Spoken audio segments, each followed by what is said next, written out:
An ecosystem is a geographic area where plants, animals, and other organisms as well as weather and landscape work together to form a bubble of life. Ecosystems contain biotic or living parts as well as abiotic factors or non-living parts. Biotic factors include plants, animals, and other organisms. The earth is naturally endowed with beauty. You may not live close to forests or parks, but a mere act of bringing a plant home can create unmatched beauty to your home. By creating beauty in your environment, it reflects on your true beauty that glows from within.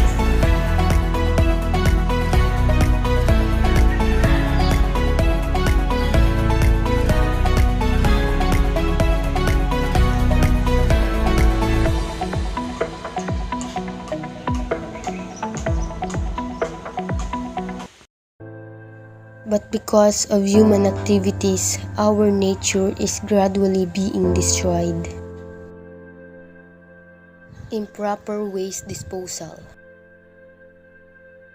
One of the most evident problems that are happening in our barangay is the improper waste disposal of the residents. Garbage is a huge global problem. We produce so many products and throw out so much every day that garbage and waste disposal is turning into a major ecological nightmare.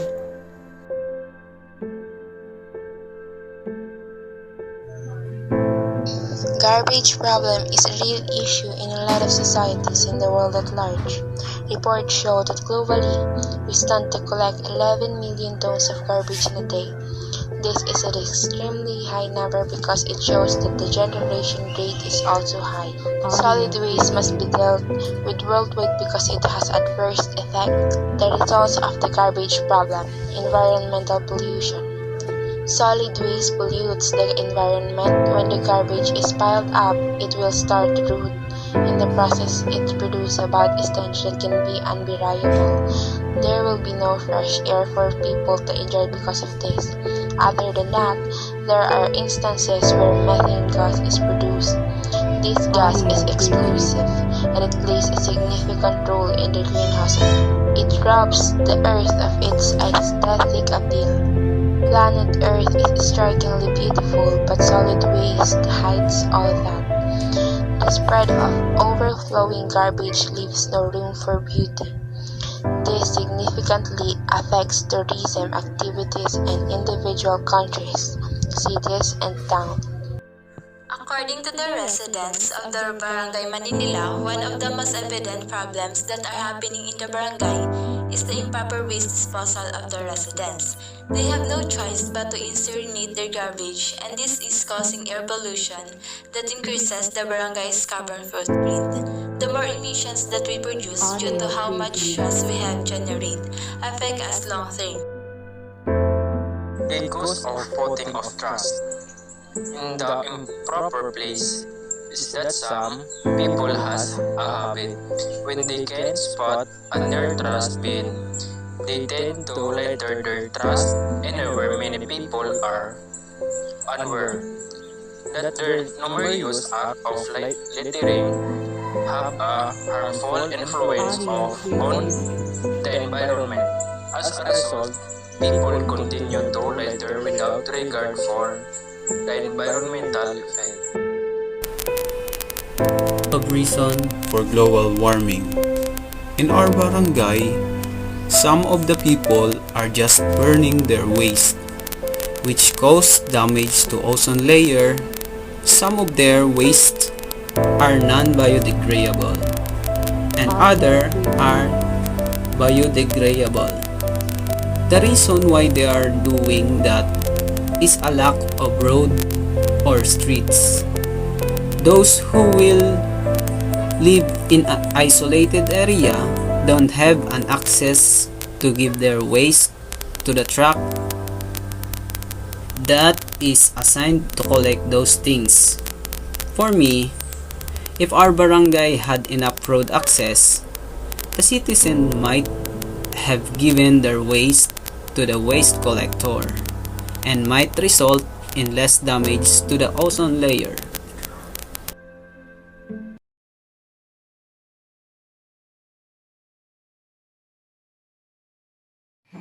Sa tingin ko, ang sanhi ng sobrang pagdami ng basura sa ating barangay. Una, pinagsadsipin na ang mga residente ng barangay Maslog. Hindi ko naman din lahat yon. So, for me, ang solusyon dito ay ang pag-apply ng 5 R's of solid waste management, which is reduce, reuse, recycle, repurpose, and recover. Yun, gamit ang 5R solid waste management, mamabawasan natin ang sobrang pagdami ng basura, especially plastics and plastic bottles and all. That's all. Bilang isang residente po ng Barangay Maslog, sa tingin ko po ang dahilan po ng pagdami ng basura dito sa aming barangay ay ang kakulangan po ng lalagyan upang doon po itapon ng mga basura. At higit sa lahat po, ang pagturo po sa mga kabataan ng tamang pagtapon at kadamihan po sa mga dagat po ang pagdami ng mga turista. Ang nakikita ko pong solusyon po dito ay halimbawa na lamang po ang ginawang programa ni Kong Pido, ang paglinis ng mga kalsada upang ito'y maging maganda at higit sa lahat ang pagre-resiklo po ng mga basura. Halimbawa na lamang po ang plastic upang ito gawin na base o kaya naman po kahit ano pong paraan para naman po ito ay mapakinabangan at hindi dumagdag sa kadamihan ng basura po dito sa amin. So, here are the continuation of our video report. So, sir, by the way, can we talk about the problem in our trash? Yeah. Why did you burn like here? We have our trash in barangay collector truck. Why did you burn here? That you know it is illegal to burn plastic in your backyard. So why? First we don't have the right path so that the truck can go here and then collect all of those trash. So I just decided to burn that so that it won't be so crowded here in my place. So you mean you don't have an access Yeah. in collecting the trash?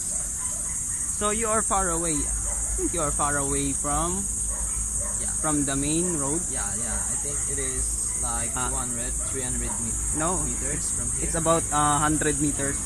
Yeah, so that's So you can see, nakikita naman yung along the road. This is also along the road, but the trucks don't have an access to go there.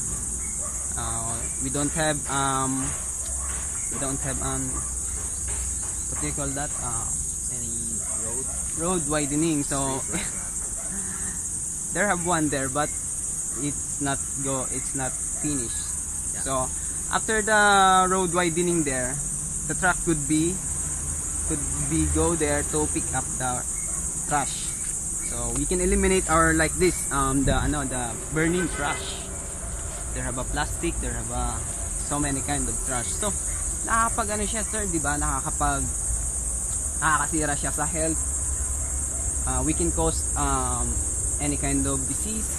We can cause the greenhouse gases, yung heat na energy na sa trap sa ating di ba? Yeah. If you know this, sana ma-educate yung ating barangay, ma-educate yung mga kababayan natin dito na which is wala silang masyadong idea when it comes to burning.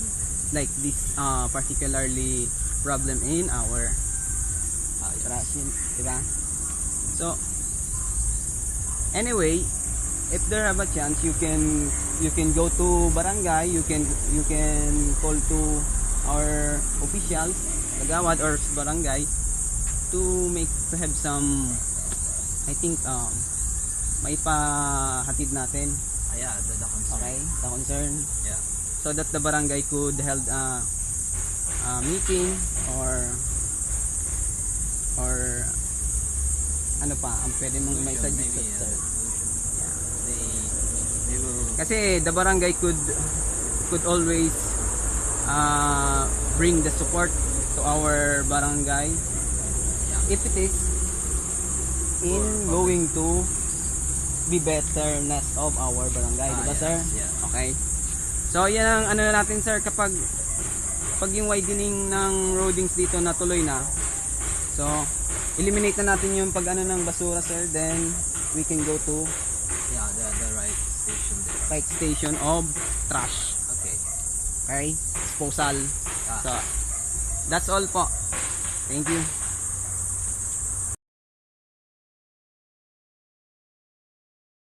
Land pollution.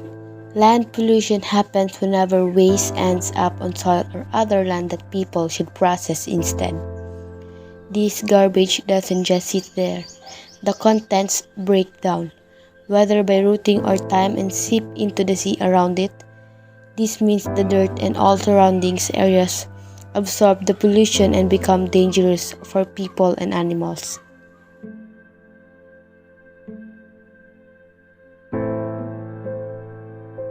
Audio preview. Water pollution. Whatever waste doesn't go into landfills or other disposal areas usually find its way into the ocean or other bodies of water. It then breaks down into the ocean, slowly contaminating the water and choking out the life that water hosts. This process raises the toxicity of the water, making fresh water unsafe for human consumption and any body of water toxic for those swimming in the water. Since water travels and is great solvent, the pollutants don't easily leave the area and can contaminate other water sources. Animals and marine death. Plants aren't the only thing that suffer when it comes to waste. Both land and sea animals die from waste left around. From sea turtles and fish dying because of plastics in the sea to animals eating hazardous materials left lying around. There's a lot of death in nature because of this waste. In this way, improper waste disposal directly leads to the extinction of many species every day, causing permanent damage to ecosystems across the globe. Air pollution. Air pollution is a major issue worldwide, and understanding how improper waste disposal affects the environment through air pollution is necessary. A basic understanding of air pollution states that greenhouse gases build up in the atmosphere and cause massive global climate change. Improper waste disposal is contributor to excess gases entering the atmosphere and causing these problems. The breakdown of the waste releases gases like methane, which is a major factor in global climate change. Soil contamination is caused by the presence of man-made chemicals, the softness of the ground, having smelly soil vapor, and other alteration in the natural soil environment. Audio Effect to our health and infections to humans, like lung disease, heart problem, skin irritation problem, or abnormality in breathing and more. Infections to humans. Skin irritation and blood infection resulting from direct contact with waste, and transmitting bacteria from waste to infected wounds.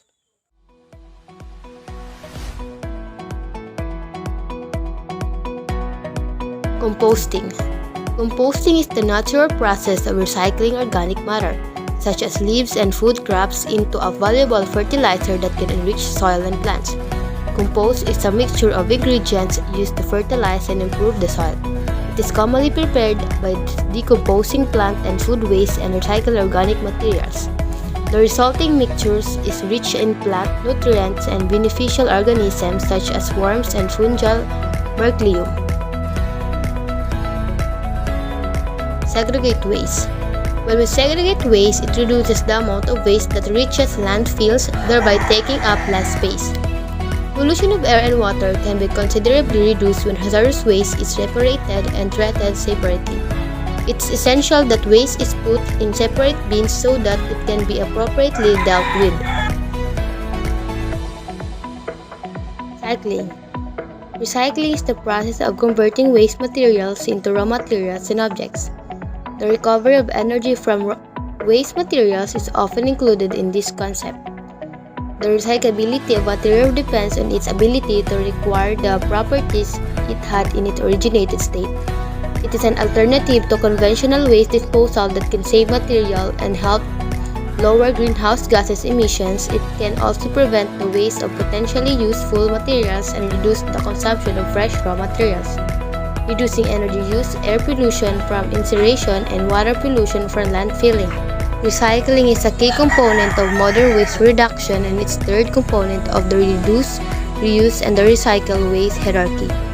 It promotes environmental sustainability by removing raw material input and redirecting waste output in the economic system.